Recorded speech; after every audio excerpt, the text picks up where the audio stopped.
Si tu sens que quelque chose est en train de se terminer, si tu as l'impression d'être à la fois appelé par plus grand, mais aussi freiné, ralenti ou encore challengé, c'est tout à fait normal. 2026 n'est pas une année sympa, c'est une année charnière. Une année de bascule collective et personnelle. Tu as entendu parler que 2026 était une année 1 et on t'a peut-être vendu le début de quelque chose de nouveau. Ce qui est vrai. Mais pour débuter quelque chose, il faut forcément construire toutes les fondations. Et ça, ce n'est pas forcément quelque chose qui est facile. Et tu risques d'être secoué par pas mal de transits cette année.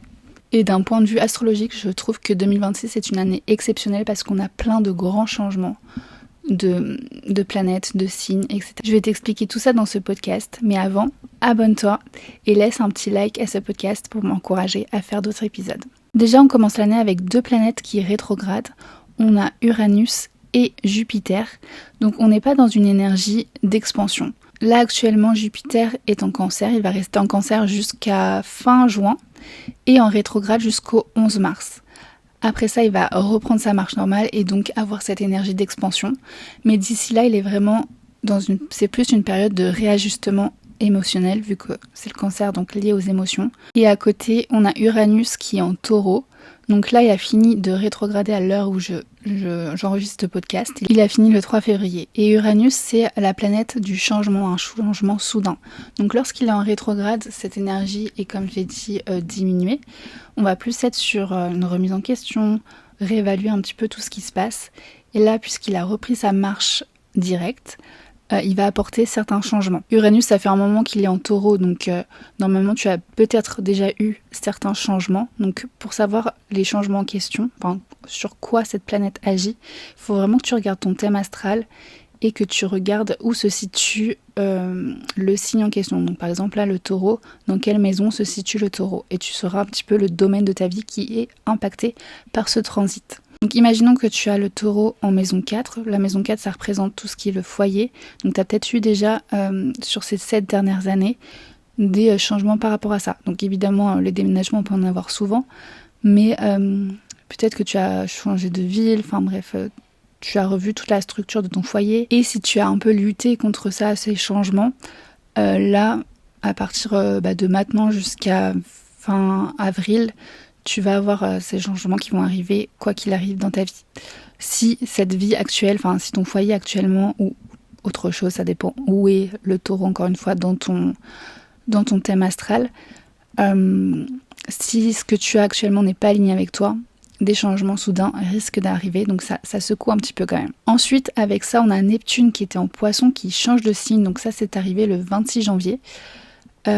Neptune en Poisson, ça crée en fait de la confusion, des illusions, un petit peu un flou. Le fait qu'on quitte le signe du Poisson pour aller en Bélier, donc le premier signe du zodiaque, ça clôture vraiment un long chapitre. On recommence à nouveau quelque chose et là on perd vraiment toute cette illusion et on va gagner en lucidité. À ça s'ajoute Saturne qui va aussi rentrer en Bélier, il est actuellement en Poisson. Donc voilà, on est vraiment dans une énergie de flou, ralenti, et avec Saturne qui rentre en Bélier, ça va changer les choses. Donc vraiment, le mois de février, j'ai encore d'autres transits à expliquer, mais il est vraiment intense et il marque le début d'une nouvelle ère. Saturne, c'est la planète de la responsabilité, de la restructuration, etc. Et en Bélier, c'est une énergie qui est un petit peu contradictoire parce que le Bélier a tendance à foncer. Donc là, on va être invité à prendre nos responsabilités et à passer à l'action. Et il se passe quelque chose qui est extrêmement rare, c'est qu'on va avoir une conjonction de Saturne et Neptune en Bélier. Ça n'arrivera ça arrive qu'une seule fois dans notre vie. On ne vivra pas d'autres conjonctions de Saturne et Neptune dans le premier signe du zodiaque. Donc j'insiste vraiment sur le fait que le Bélier soit le premier signe du zodiaque parce que c'est le début en fait. On initie quelque chose, on initie un nouveau cycle. Et pour vous dire à quel point c'est exceptionnel qu'on puisse vivre ça, c'est que Neptune il met 165 ans à faire le tour du zodiaque.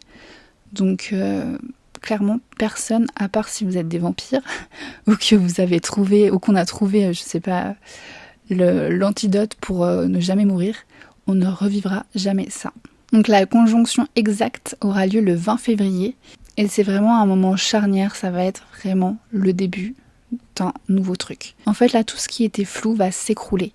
tout ce qui était, toutes les illusions, tous les mensonges qu'on a pu nous dire et auxquels on croyait, la vérité va enfin éclater et on va se rendre compte de certaines choses.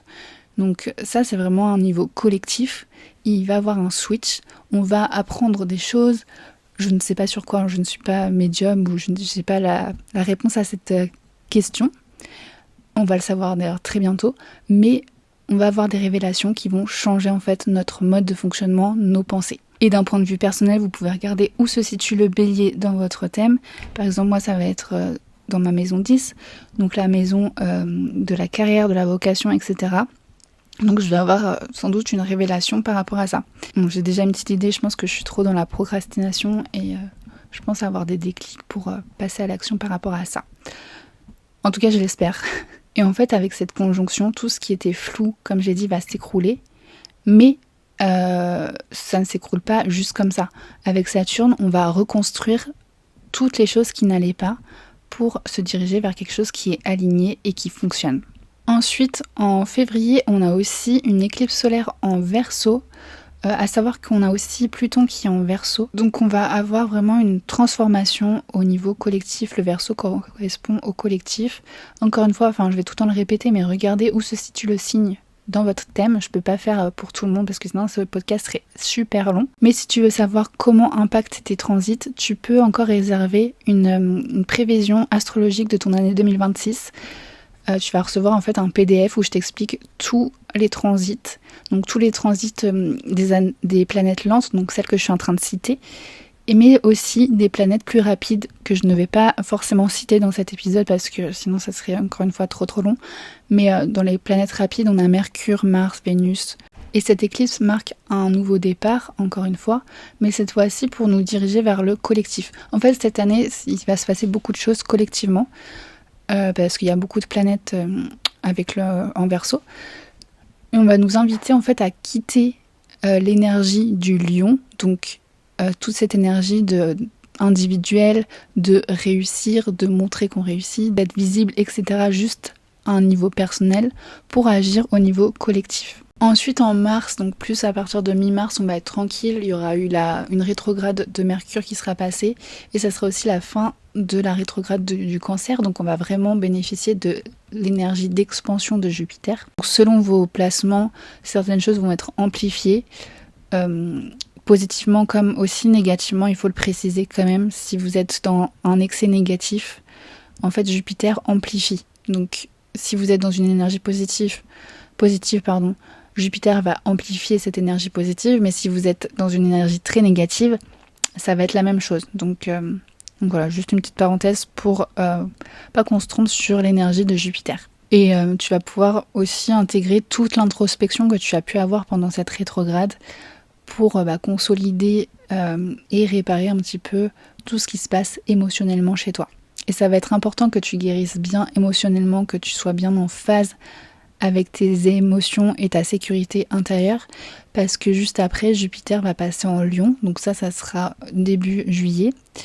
Et cette fois-ci, Jupiter en Lion va te pousser à te montrer, à être visible et à incarner qui tu es réellement devant tout le monde. Ce transit va te demander de prendre ta place, d'assumer en fait, de rayonner, d'oser d'être visible, d'être vu et encore une fois vraiment d'incarner qui tu es. Avant ça, on va avoir un transit qui va être important, ça va être Uranus qui change de signe, ça va être le 27 avril, il change pour passer dans le signe du Gémeaux. On a déjà parlé d'Uranus, mais Uranus en Taureau, donc en Taureau ça touchait plus tout ce qui était en relation avec la sécurité. Là, avec le Gémeaux, on va toucher plus les relations, les idées, la communication. Donc pour moi, les changements soudains, ça va être plus au niveau mental. Tu peux avoir des déclics, tu vas changer soudainement d'idée, peut-être que tu étais affirmé sur une croyance, sur quelque chose, et d'un coup, en fait, tu vas changer de discours. Pareil, ta façon de communiquer peut soudainement changer. Et pour moi, ce transit peut amener de faire de nouvelles rencontres qui vont changer ta vie. Donc pour plus de précision, regarde où se situe le Gémeaux.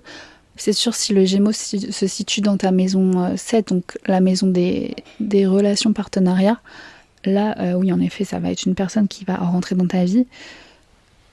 Si c'est au niveau peut-être de la maison 10, donc professionnelle, peut-être que tu vas faire une rencontre qui va te proposer du coup une opportunité. Si c'est dans ta maison 12, donc la maison 12, ça représente tout ce qui est spirituel, peut-être que tu vas faire une rencontre qui va t'ouvrir spirituellement et tu vas avoir un switch au niveau de ta spiritualité. La maison 12 aussi, ça représente tout ce qui est guérison, donc peut-être qu'actuellement tu es malade, alors pas forcément une grande maladie, mais tu as quelque chose que personne n'arrive à trouver. Je sais pas, par exemple, tu as mal au bras et on n'arrive pas du tout à trouver, peut-être que pendant ce transit, tu vas trouver quelqu'un qui va te donner la clé, ou du moins une piste, pour que tu puisses sortir de ça. On a fait le tour des planètes lentes qui changent de signe. Si tu as écouté l'épisode sur les planètes, tu sais en fait que les planètes que j'ai citées, c'est des planètes vraiment lentes. C'est pas des planètes qui changent, à part Jupiter, toutes les années de signe. Tu vois, Saturne, il reste quand même 3 ans dans le même signe. Pluton, il reste 20 ans. Uranus, 7 ans. Donc c'est vraiment des cycles qui durent un certain temps. Et là, le fait que toutes ces planètes changent de signe la même année, et en plus de ça en début d'année, ça montre vraiment qu'on est dans une nouvelle énergie. Et ça promet de belles choses pour 2026. Alors, de belles choses, ça dépend de ton point de vue. Mais en tout cas, il y aura beaucoup de transformations, de changements. Et ces changements, s'ils ont lieu, c'est que ce que tu faisais actuellement, la vie que tu menais, les relations que tu avais, ne sont plus alignées en fait avec qui tu es maintenant. C'était peut-être le cas il y a 5 ans, quand tu as rencontré ces personnes, parce que tu avais certaines pensées, certaines valeurs, etc. Mais on est des humains, on évolue. Et tout ne peut pas rester pareil toute notre vie. Parce que si on évolue, les autres évoluent aussi, des fois par des chemins opposés. Des fois, on n'évolue pas à la même vitesse, donc il y aura un décalage avec les choses. Parfois, on avait certains rêves qui, au final, quand on est dedans, on se rend compte que on n'a pas envie de ça. Et du coup, il y a de grands changements qui arrivent. Ça va être un petit peu ça. Surtout avec Neptune qui est en Poisson, on avait tendance un petit peu à idéaliser les choses. Les rêves qu'on pouvait avoir, on les voyait d'une certaine manière et tout était beau en fait. Avec le Poisson, tout est beau, tout est rose. Mais là, le fait que ça passe en Bélier, on va se rendre compte de certaines choses et on va plus être d'accord avec ça. Pour donner un exemple, tu vas peut-être imaginer ta vie en campagne, près de la nature, etc. Dans une petite maison avec, je sais pas, des petites chèvres. Enfin bref, tu t'imagines ta petite vie tranquille. Et en fait, tu vas réaliser que cette vie-là te convient pas du tout parce que tu vas t'ennuyer. Bon, c'est un exemple. Hein. Ça peut être aussi le contraire, mais c'est un petit peu pour que vous puissiez comprendre ce qui va se passer. Ou soit du coup vous allez réaliser ce rêve là d'avoir votre petite maison et vous allez vous rendre compte en fait que ça vous convient pas du tout et vous allez devoir entre guillemets retourner en arrière, retourner dans une ville et c'est tout à fait ok. De toute façon, si vous vous dirigez vers quelque chose qui n'est pas aligné, en fait les planètes vont vous le faire comprendre. Même si vous luttez, au bout d'un moment vous aurez plus le choix en fait d'accepter que ce que vous avez fait c'était une erreur, que vous êtes trompé de voie. En fait, c'est tout simplement la vie humaine, on teste, on avance, on se rend compte qu'il y a des choses qui n'allaient pas, du coup on recommence autre chose. Et cette année 2026 marque ce début-là, surtout avec le signe du Bélier qui adore commencer de nouvelles choses, initier, tester, jusqu'à ce qu'il trouve quelque chose qui fonctionne et qui est aligné avec lui. J'ai l'impression que cet épisode est un petit peu fouillis, mais j'aimerais revenir aussi sur le fait que le nœud nord, donc avec l'éclipse solaire, et que Pluton est en Verseau, pour bien insister sur le fait qu'il va y avoir du changement collectivement. J'ai l'impression que j'en ai pas assez parlé, mais il va vraiment se passer des choses à ce niveau-là. Il va aussi se passer des choses au niveau de, je pense, de l'intelligence artificielle. J'ai vu beaucoup d'astrologues et de médiums en parler. Quoi, il va y avoir de grands changements par rapport à la communication, les transports, combinés à l'intelligence artificielle. Donc on est déjà sur ce chemin, de toute façon, c'est pas non plus surprenant. Mais il va y avoir vraiment de grands changements. Et par rapport aussi aux illusions que j'ai parlé, enfin la fin des illusions, j'ai vu pas mal de médiums parler de la fin de certains règnes d'hommes politiques. Je vais pas forcément citer de nom dans ce podcast parce que j'ai pas envie de parler de ça. Mais j'espère en tout cas que c'est vrai et que ça sera la fin en fait de choses qui étaient totalement illusoires. Et ouais, c'était n'importe quoi. Enfin bon, le monde en ce moment, c'est n'importe quoi. J'espère qu'avec ces transits, on va y voir plus clair et qu'on va prendre les mesures nécessaires surtout pour que tout ce bordel s'arrête et qu'on revienne sur quelque chose de plus sain et plus collectivement acceptable, on va dire. Et j'aimerais terminer sur un point. En fait, là, je suis un petit peu perdue dans mon podcast parce que j'ai l'impression d'en avoir déjà parlé, mais il me semble que j'en ai parlé juste dans un réel. Donc bref, si je me répète, désolée. Mais il y a quelque chose qui est intéressant à noter, c'est que tous les changements de signes, on passe de signes d'eau et de terre à des signes de feu et d'air. Donc il y a vraiment un changement d'énergie. L'eau et la terre, c'est vraiment des signes qui vont recevoir, qui vont en fait être dans une énergie plutôt lente. Alors que là, on va passer dans une énergie qui va être plus rapide, qui va passer à l'action et faire bouger les choses, évoluer les choses avec le feu et l'air. Donc en fait, l'air va souffler sur le feu. Donc qu'est-ce que ça veut dire ? Ça veut dire que l'air, ça correspond surtout aux idées, aux pensées, à la communication, etc. Et toutes ces idées, ces nouvelles pensées vont être soufflées au feu. Et le feu, c'est le signe du passage à l'action. Donc voilà, on est un petit peu dans ça, des idées qui vont émerger et on aura l'énergie nécessaire pour les appliquer, les tester et passer à l'action pour changer les choses. Je vais arrêter le podcast ici. J'espère que cet épisode t'a plu. N'hésite pas à me faire un retour si tu en as envie. Et on se retrouve dans un prochain épisode de T'es né à quelle heure ? D'ailleurs, petite précision, je pense que tu as peut-être dû le remarquer, mais je ne vais plus faire des épisodes chaque semaine parce que c'est trop demandant et pour l'instant je n'y arrive pas. Je vais plus partir sur un rythme de une fois toutes les 2 semaines. Ça sera plus simple pour moi parce que j'ai pas envie de faire des épisodes pour faire des épisodes. Je pense que tu l'entends, je suis pas non plus très à l'aise encore avec ce format-là. Je bug, je suis pas très dynamique. Donc ça me prend énormément de temps à le faire. Et après j'ai aussi le montage derrière parce que ça tu ne l'entends pas, mais je fais vraiment des longues pauses parfois entre chaque propos parce que je n'arrive pas à formuler mes phrases correctement. Voilà. Je te souhaite une excellente journée et prends soin de toi.